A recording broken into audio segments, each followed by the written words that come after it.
was an Israelite who was dispatched out of the regiment or the legions of the Rome or the Roman legionaries. Go ahead. A devout man. Now hold on. This is bad because we got a key word now that's going to let us know. When we read Acts chapter 2, it opened up telling you that the men that were dwelling in Jews under every nation were what type of men? Devout men. Read it again. Read the verse 2. I mean, whatever verse it is. What is it? Acts chapter 2 verse 5. Acts chapter 2. We're going to show you the similarity. Acts chapter 2 verse 5. Go ahead. And there were dwelling at Jerusalem Jews. There were Jews in Jerusalem. Go ahead. Devout men. Devout meaning loyal. They hadn't departed.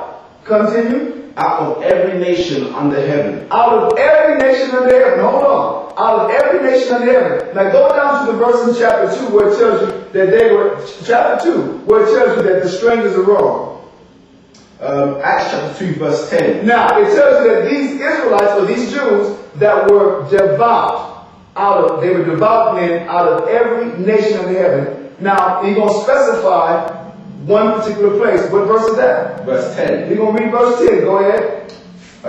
And Phrygia. Phrygia, we already showed you Phrygia, which was in Asia Minor. Go ahead. And Pamphylia. And Pamphylia, which was also in Asia Minor, just southwest of Phrygia. Go ahead. In Egypt. We showed you Egypt. Continue. And in the parts of Libya about Cyrene. Northern Africa. Go ahead. And strangers of Rome. Now he said there were Jews, there were devout men, that were strangers of Rome. Now chapter 10 is just going to tell you about one of those devout men, whose name was Cornelius. Go ahead, brother. Verse 2. A devout man. Read it from the top again.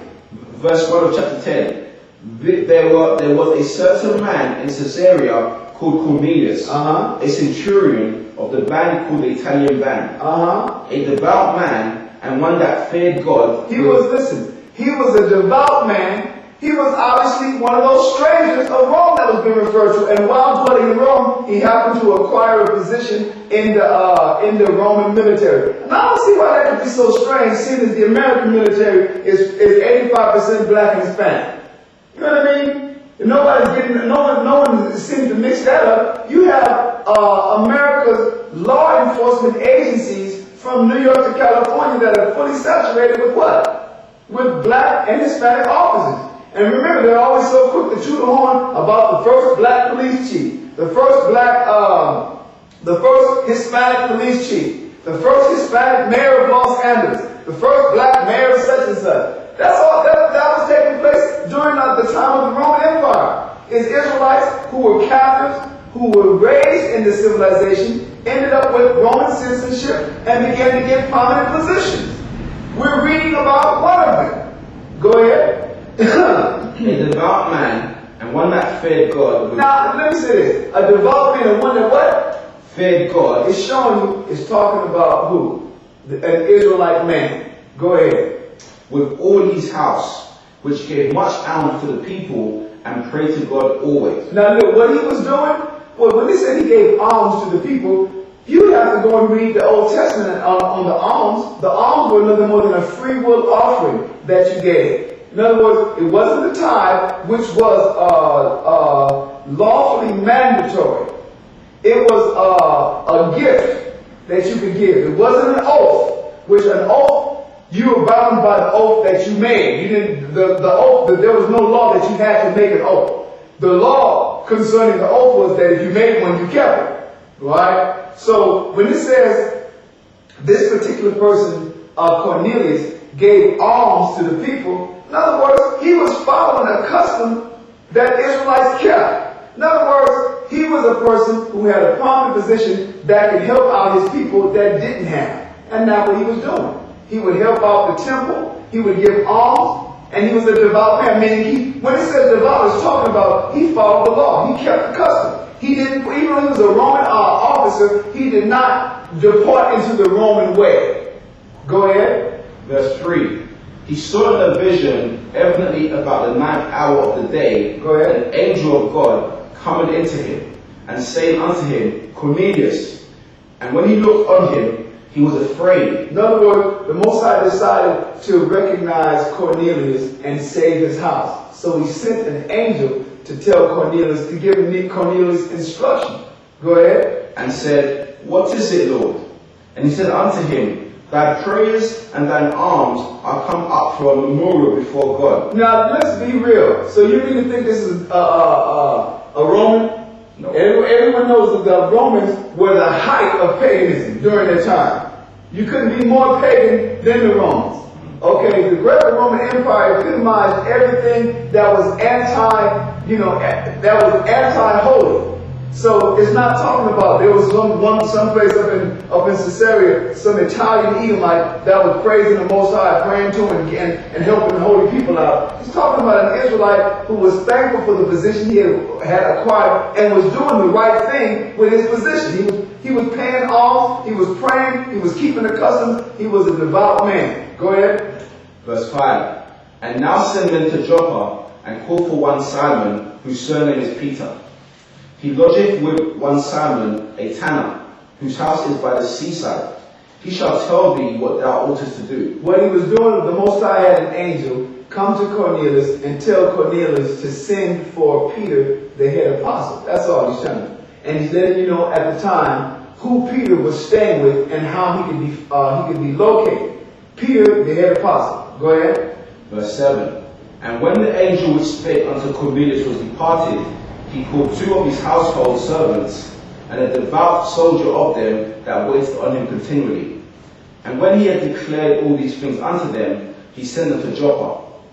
On the morrow, as they went on their journey, and drew nigh unto the city, Peter went up upon the housetop to pray about the 6th hour. Now let's stop, go to the map and show you where he had to go. So you got Cornelius, who was living in Joppa. He's living in Caesarea.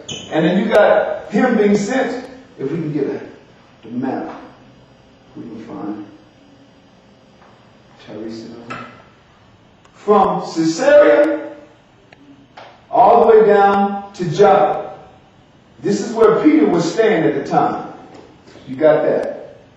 Okay, from Caesarea, which was up here, he sent a couple of men with some soldiers down to Joppa, where Peter was staying with another person. Okay, go ahead. Verse 9. On the morrow, as they went on their journey and drew nigh unto the city, Peter went up upon the housetop to pray about the 6th hour.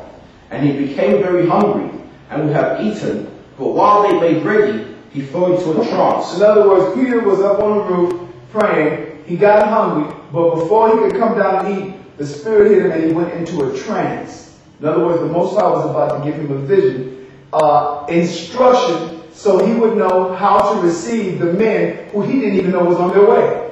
Go ahead. Verse 11.